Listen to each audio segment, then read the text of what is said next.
Hello, everyone, and welcome to today's Museum Moment. My name is Molly Dubin, and I am the curator here with the Jewish Museum Milwaukee.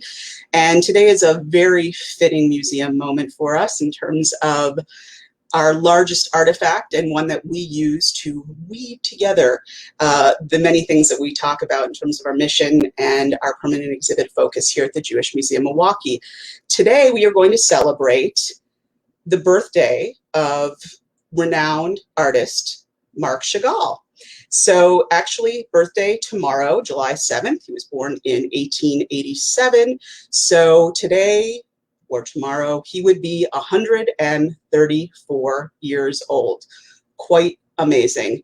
And his legacy and the incredible number of works that he has left for all of us to appreciate and learn from and cherish are in private and public collections around the world. So it's really tough to do a moment on Marc Chagall because there's so much to discuss, but we're going to do a couple highlights, including talking about some of the exhibits that we've had here at the Jewish Museum Milwaukee. And before we get started and I share my screen, I just want to thank Robin Cohn for supporting our museum moment today and making it possible.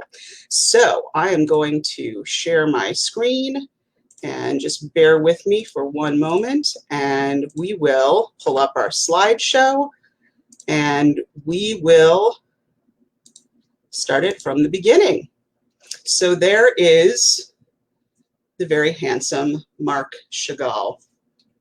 So as I said, I believe, or probably have said many times as we have discussed Marc Chagall, Chagall was born in Belarus. He's a Russian-French painter and artist because he later became a French citizen and spent much of his life there, influenced by modernist movements. But here we have what was the Chagall home in Vitebsk. Marc Chagall was born July 7th, 1887, as we mentioned, and this facility is actually now a museum paying tribute to Chagall's work and legacy.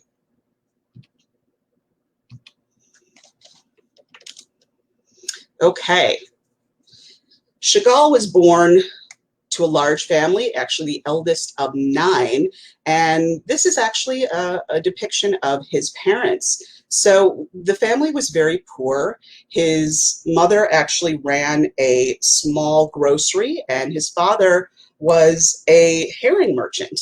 And his family is one of the things that is intricate to his work. Absolutely, his background, his Jewish background, his Yiddish background, his folkloric culture, the people, the places that he observed in his small shtetl growing up, and certainly throughout the rest of his life, came to be figured prominently throughout his many works. And he was, having studied in Paris, the first time he went in 1910, was heavily influenced by some of the modernist movements that were taking place, certainly abstraction, cubism, and Surrealism, which he, in many circles, is considered the father of, and we'll get a chance to look at why that is. So here we have his beloved parents. I in the Village from 1911. So really his small town, the people he encountered, those celebrations, traditions, came to create what really was a visual vocabulary amid his work. And he had recurring images and different themes that would come up again and again. So here we have, certainly in the background, some of the homes or buildings that may have been in Vitebsk. We have a worker kind of trudging across the rural landscape, an upside down female figure. Those are in the background. And in the foreground, we have really a human figure coming face to face with a goat or a cow, which then we have a kind of smaller incised image of a cow being milked or a goat being milked in the center there. And these were themes that were very important to him. Having grown up on a farm and in a rural experience, animals were central to the livelihood of many people in his home. He tended to, as he went on in life and due to other experiences and, thought process that he had, came to often imbue his animal creatures with humanistic characteristics, often even combining them into a hybrid figure that was human and animal. But he really understood the value and importance of the animal in terms of livelihood and the way that it enabled his family and his village to carry forward during difficult times as well. So the fiddler. Many may be familiar with this character when we hear the term, of course, the Fiddler on the Roof, which became a very famous and beloved musical with many revivals. So here is that title figure here. And here we're really almost getting a little bit of a bird's eye, but almost a frontal view simultaneously. So again, these are kind of modernist influences when we tend to look at cubism, when you're looking at different scenes from multiple perspectives or vantage points, but we still have the the buildings in the background, including the shul or the small synagogue, churches depicted as well, and this fiddler is larger than life when you look at his feet, and he is standing on a rooftop, and that structure below him is very small. So again, this kind of larger than life figure, and music, which also played prominently in his life. You see a lot of musical instruments. When you think back on, the time, it's the folkloric music and, things that are rooted in his Judaism that really come forth in these different depictions. And also in the lower left corner, we have a little bit of a hybrid human creature with 3 different heads going on. So that could be multiple people. It could be one individual who is having 3 different thoughts, and we're seeing all of that going on at the same time. And of course, the fiddler himself, a green face. So he was really a colorist as well and explored the use of color in terms of not just what it represented, but emotional depictions or representations as well. So here we have Over Vitebsk. This really starts to speak to this surrealist, forerunning movement and ideas that he was exploring. So we often in his figures see, in his compositions or his canvases, see these figures kind of floating above cityscapes. There's a magical element to them, a dreamlike element to them. Of course, that's where the surrealism comes in. But Marc Chagall, when spoken about by art historians, is often talked about as having this kind of huge world in his head. And that's where he constantly is pulling, or was pulling, his subjects, his compositions from. And often he was juxtaposing elements from different aspects of his life that wouldn't have happened at the same time. For instance, living in Paris, and maybe in the background is an animal from his shtetl. So these are the kind of things that we might see woven together. These are all significant experiences of his life. So here's this very quintessential kind of Jewish shtetl figure floating over the town of Vitebsk and taking it all in, and certainly in the snow-covered, quiet of it, and even the shapes in the foreground, you can see that cubism at play here. So a couple of the themes that were very important to him and that he returned to often throughout his life: the Bible. Chagall went to study in Palestine in 1931 and was convinced to embark on creating a series that really depicted the 10 Commandments and different characters and individuals and experiences or events from the Bible. So here we have Moses receiving the 10 Commandments. And really interesting, there's a very painterly effect here, which we learned kind of later in life as we explored after we had exhibit showing his Le Cirque series, and we had uncovered a video, an old video of Chagall talking about his love of printmaking and working from a stone. And the reason that he really loved printmaking is because the detail, the lines really had a painterly look to it. And you can certainly, see all those details at play here. Also at play here is a kind of a misunderstanding, if you will, that became entrenched in different groups in terms of their knowledge or thinking when reflecting back on the Bible. We've heard the idea that Moses or Jewish people have horns, and that is thought to be a misunderstanding or a misinterpretation from a line about kind of, spears of light coming from Moses's head, which you can truly see here, but you can see where that statement comes into play. But these kind of, these heavenly arms, these otherworldly arms that are stretching out and giving the 10 Commandments to Chagall. One of the other elements that was something that he enjoyed so much was the circus. And we not only got to display a grouping of his Bible series works, that was actually our first changing exhibit that we did in working with another organization, where we borrowed a number of pieces from the Haggerty Museum of Fine Art. But we also, several years ago, had the opportunity to show Chagall's Le Cirque portfolio on loan from the Raar West Museum in Manitowoc. And other than at the Raar West, JMM had the distinction of being the first museum in the United States to show the portfolio in its entirety.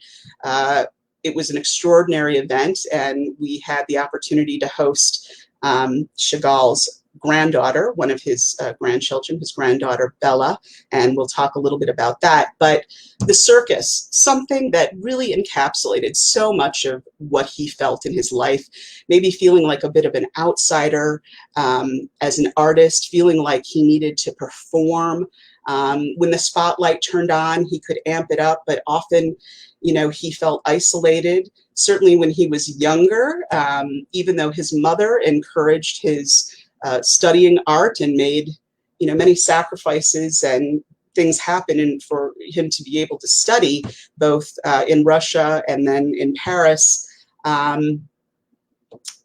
You can imagine his parents weren't thrilled, as many parents might not have been, when their son, their eldest son of this devout Jewish family, said he wanted to be an artist. But very much here we see these figures. We have clowns, we have musicians, we have, trapeze artists floating through the air, this central kind of hybrid horse-cow figure with this, woman in blue that seems to be kind of magically riding or flying alongside the creature, who is suspended in air, treading this hoop.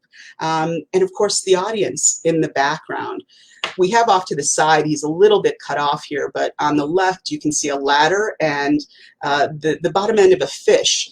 And that fish is playing a tambourine. And the fish is significant because it's representative of his father, who, as we said, was a herring merchant. So many of the modernist influences, but very much his own style, which is what he said all along. Certainly he was influenced, he was inspired by, but that he really had a style unto himself.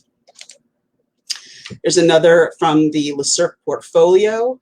And here again, kind of this combination of different themes or aspects. Here is really this hybrid creature that is part clown, part human, part, cow or goat that is suspended in midair. Again, we see the musicians, the sun in the upper right with this, female's head kind of thrown back. One of the other things that is featured a lot in his work, and we'll get to talk about that, are kind of brides or couples who are clearly about to be married.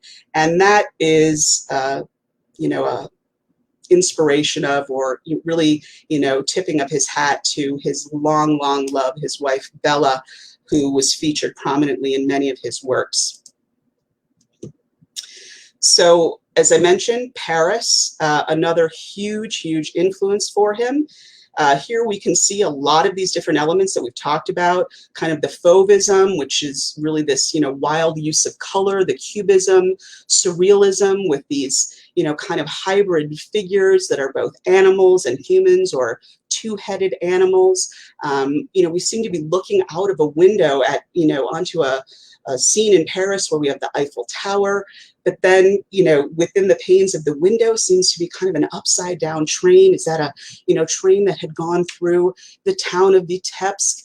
And above the dual-headed figure in the foreground on the right, these kind of sideways figures seems to be a couple that are parallel, floating, seem to be in time with one another, but also kind of floating in this cloud-like emptiness above this incredible scene. So many elements of Chagall at work here, including the individual hanging from the top. Is he floating, from a parachute or a balloon? As he come out of the circus and now he's circling the Eiffel Tower? So many things that we can talk about and imagine what Chagall might have been thinking.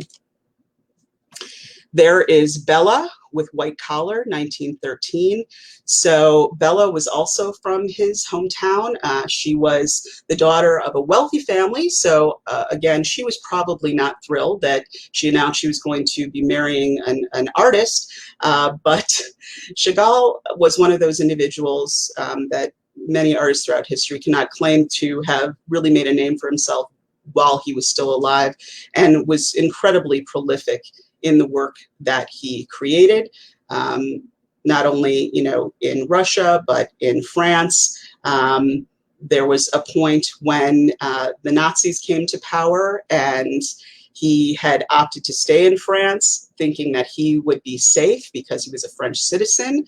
Became very clear that was not. He became one of about 2,000, he and Bella, of about 2,000 individuals who were saved by the journalist Varian Fry in collaboration with a really kind of a dangerous move to, with the Museum of Modern Art and Varian Fry working together to get these well-known artists and writers and scholars out of what was quickly becoming a broader Nazi-occupied Europe. So I mentioned when we had the Le Cirque portfolio that we had a chance to hear from his granddaughter, Bella, one of his grandchildren, but named for his beloved first wife. And our Chagall Tapestry, which I'm sure many of you have seen, and if you have not, you must come in and see this artifact, our largest artifact. It was commissioned specifically for the Hellfair building, which we are housed within, 19 by 14 feet. It was woven by a master Belgian weaver named Yvette Conquille-Prance in her atelier. But of course, the blueprint, the design, given by Marc Chagall. It was installed here in the Hellfair Service Building in 1973. And we are blessed to still have it looking over our atrium today and really inspiring us every day.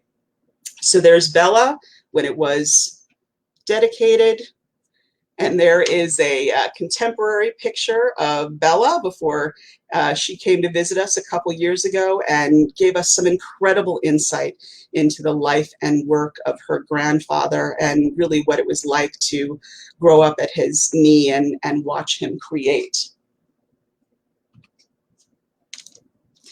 So there is our Chagall tapestry.